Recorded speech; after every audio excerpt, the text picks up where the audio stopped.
ಯುವಕರೇ, ಜೀವನದಲ್ಲಿ ಸುಸ್ತಾಗಿದ್ದರೆ ಈ ವಿಡಿಯೋ ನಿಮಗಾಗಿಯೇ.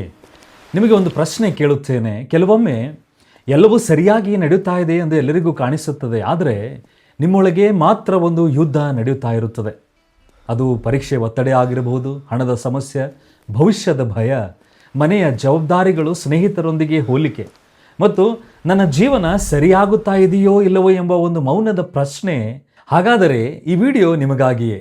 ನಿನ್ನೆಲ್ಲ ಸಮಸ್ಯೆಗಳನ್ನು ನಾನು ಬಗೆಹರಿಸಲಾರೆನು, ಆದರೆ ದೇವರ ವಾಕ್ಯ ನಿನಗೆ ಕೊಡಬಹುದಾದ ನಿರೀಕ್ಷೆಯನ್ನು ಹಂಚಿಕೊಳ್ಳಲು ಬಂದಿದ್ದೇನೆ.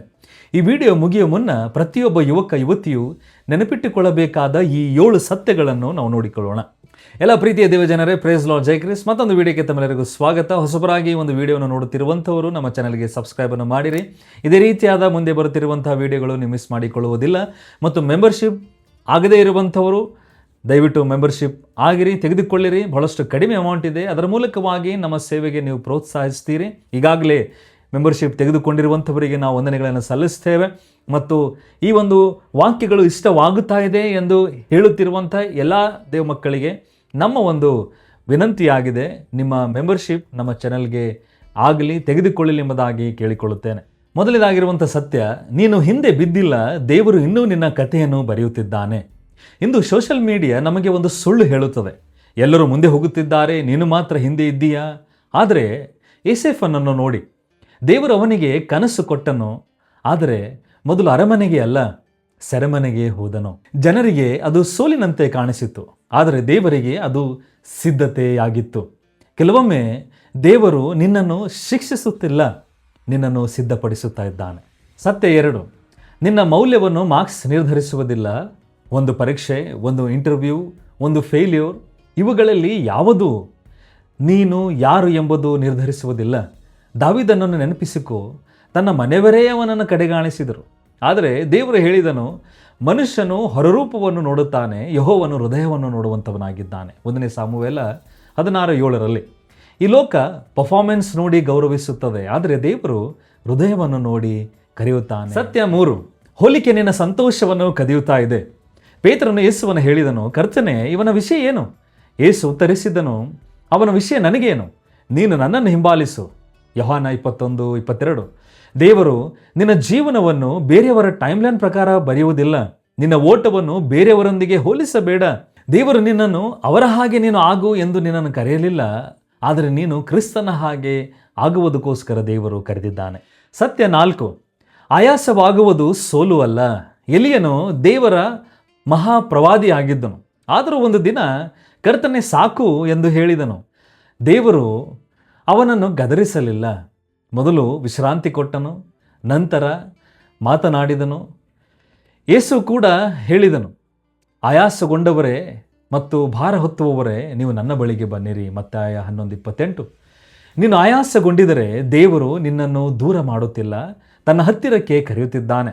ಸತ್ಯ 5, ಪ್ರಾರ್ಥನೆ ದುರ್ಬಲರ ಆಯುಧವಲ್ಲ, ವಿಶ್ವಾಸಿಗಳ ಉಸಿರು.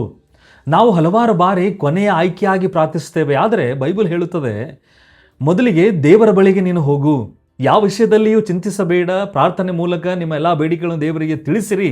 ಫಿಲಿಪ್ಪಿ 4:6-7. ಪ್ರಾರ್ಥನೆ ಯಾವಾಗಲೂ ಪರಿಸ್ಥಿತಿಯನ್ನು ತಕ್ಷಣ ಬದಲಾಯಿಸದೇ ಇರಬಹುದು, ಆದರೆ ಅದು ನಿನ್ನ ಹೃದಯವನ್ನು ಬದಲಾಯಿಸುತ್ತದೆ.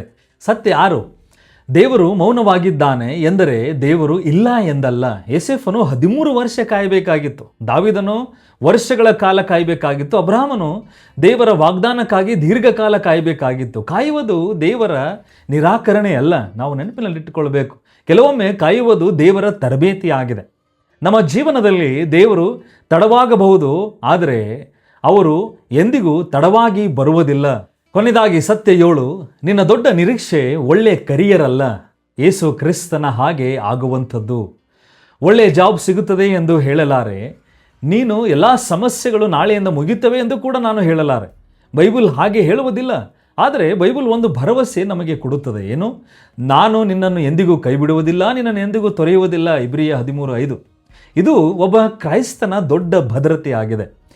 ನಮ್ಮ ನಿರೀಕ್ಷೆ ಒಂದು ಉದ್ಯೋಗದಲ್ಲಿ ಇಲ್ಲ, ಒಂದು ಸಂಬಳದಲ್ಲಿಲ್ಲ, ಒಂದು ಪರೀಕ್ಷೆ ಫಲಿತಾಂಶದಲ್ಲಿಯೂ ಕೂಡ ಇಲ್ಲ, ಯೇಸು ಕ್ರಿಸ್ತನಲ್ಲಿದೆ. ಅದಕ್ಕೋಸ್ಕರ ಸ್ನೇಹಿತರೇ, ಬಹುಶಃ ಈ ವಿಡಿಯೋ ಮುಗಿದ ಮೇಲೂ ನಿಮ್ಮ ಸಮಸ್ಯೆಗಳು ಹಾಗೇ ಇರಬಹುದು. ಪರೀಕ್ಷೆ ದಿನಾಂಕ ಬದಲಾಗುವುದಿಲ್ಲ, ಇಂಟರ್ವ್ಯೂ ರಿಸಲ್ಟ್ ಕೂಡ ತಕ್ಷಣ ಬದಲಾಗುವುದಿಲ್ಲ, ಬ್ಯಾಂಕ್ ಅಕೌಂಟ್ ಕೂಡ ಒಂದೇ ದಿನದಲ್ಲಿ ತುಂಬುವುದಿಲ್ಲ. ಆದರೆ ನಿನ್ನ ಹೃದಯದಲ್ಲಿ ಒಂದು ವಿಷಯ ಬದಲಾಗಬಹುದು. ನೀನು ಒಬ್ಬನೇ ಹೋರಾಡುತ್ತಿಲ್ಲ. ಯೋಸೇಫನು ಕಾಯಬೇಕಾಗಿತ್ತು, ದಾವೀದನು ಕಾಯಬೇಕಾಗಿತ್ತು, ಎಲಿಯನು ಮುರಿದು ಹೋಗಿದ್ದನು, ಪೇತ್ರನು ಸೋತು ಹೋಗಿದ್ದನು. ಆದರೆ ದೇವರು ಅವರ ಕಥೆಯನ್ನು ಅಲ್ಲೇ ಮುಗಿಸಲಿಲ್ಲ. ಹಾಗೆಯೇ ದೇವರು ನಿನ್ನ ಕಥೆಯನ್ನು ಇನ್ನೂ ಮುಗಿಸಲಿಲ್ಲ. ಆದ್ದರಿಂದ ಇಂದು ಒಂದು ನಿರ್ಧಾರ ಮಾಡು.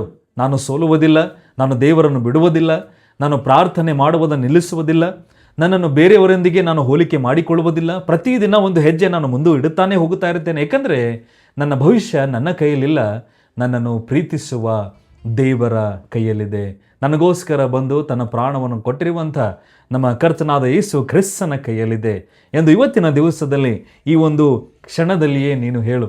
ಈ ಹೇಳುವುದರ ಮೂಲಕವಾಗಿ ಆ ಒಂದು ಭರವಸೆ, ಆ ನಿನ್ನ ಭವಿಷ್ಯದಲ್ಲಿ ನಾನಾ ಥರದ ನಡೀತಿರುವಂಥವೆಲ್ಲ ಪ್ರಶ್ನೆಗಳು ನೀನು ಅವೆಲ್ಲವುಗಳನ್ನು ತೆಗೆದುಹಾಕುವಂಥವನಾಗಿರುತ್ತೀ ಹೋಗುತ್ತವೆ.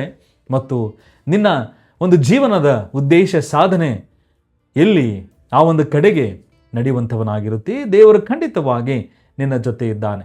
ಈ ಒಂದು 7 ವಿಷಯಗಳು ಯುವಕರಾಗಿ ನೀವು ನಿಮ್ಮ ಜೀವನದಲ್ಲಿ ನೆನಪಿಟ್ಟುಕೊಳ್ಳಬೇಕಾಗಿದೆ. ಯಾವುದೇ ತರಹದ ಸಮಸ್ಯೆಗಳು ದೊಡ್ಡದಲ್ಲ. ಯಾವುದೇ ತರಹದ ಸಮಸ್ಯೆಗಳಾಗಿರಲಿ, ಎಲ್ಲ ತರಹದ ಸಮಸ್ಯೆಗಳು ಯೇಸು ಕ್ರಿಸ್ತನು ಬಲ್ಲವನಾಗಿದ್ದಾನೆ. ನಿಮ್ಮ ಸಮಸ್ಯೆಗಳು ಕೂಡ ಆತನು ಬಲ್ಲವನಾಗಿದ್ದಾನೆ. ಅದಕ್ಕೋಸ್ಕರ ನಿಮ್ಮ ಜೀವನದಲ್ಲಿ ಸೋತು ಹೋಗುತ್ತಾ ಇದ್ದೀರಿ, ಸೋಲನ್ನು ನೋಡುತ್ತಾ ಇದ್ದೀರಿ, ಬೇಡವೇ ಬೇಡ, ಈ ಜೀವನ ಸಾಕಾಗಿದೆ ಎನ್ನುವಂಥ ಪರಿಸ್ಥಿತಿ ಬಂದಾಗ ಈ ವಿಡಿಯೋ, ಈ ವಾಕ್ಯಗಳು ನೀವು ನೆನಪಿಟ್ಟುಕೊಳ್ಳಿರಿ. ಈ 7 ಅಂಶಗಳು, ಸತ್ಯಗಳನ್ನು ನಿಮ್ಮ ಹೃದಯದಲ್ಲಿ ಇಟ್ಟುಕೊಳ್ಳಿರಿ. ನಂಬುತ್ತೇನೆ ದೇವರು ನಿಮ್ಮ ಜೀವನ ಆತನ ಉದ್ದೇಶ ಪೂರ್ವಕವಾಗಿ ನಡೆಸ್ತಾನೆ. ಎಲ್ಲ ಯುವಕರಿಗೆ, ನೋಡುತ್ತಿರುವಂಥ ಎಲ್ಲ ಪ್ರೀತಿಯ ದೇವಜನರಿಗೆ ದೇವರು ಆಶೀರ್ವಾದಿಸಲಿ. ಮತ್ತೆ ಮುಂದಿನ ವಿಡಿಯೋದಲ್ಲಿ ಭೇಟಿಯಾಗೋಣ. ಅಲ್ಲಿ ತನಕ ದೇವರು ತನ್ನ ಪರಿಶುದ್ಧ ಪ್ರಸನ್ನತೆ ನಿಮ್ಮ ಜೊತೆ ಇರಲಿ. ಎಲ್ಲರಿಗೂ ಪ್ರೈಸ್ ಲಾರ್ಡ್, ಜೈ ಕ್ರಿಸ್ತ್, ಆಮೇನ್.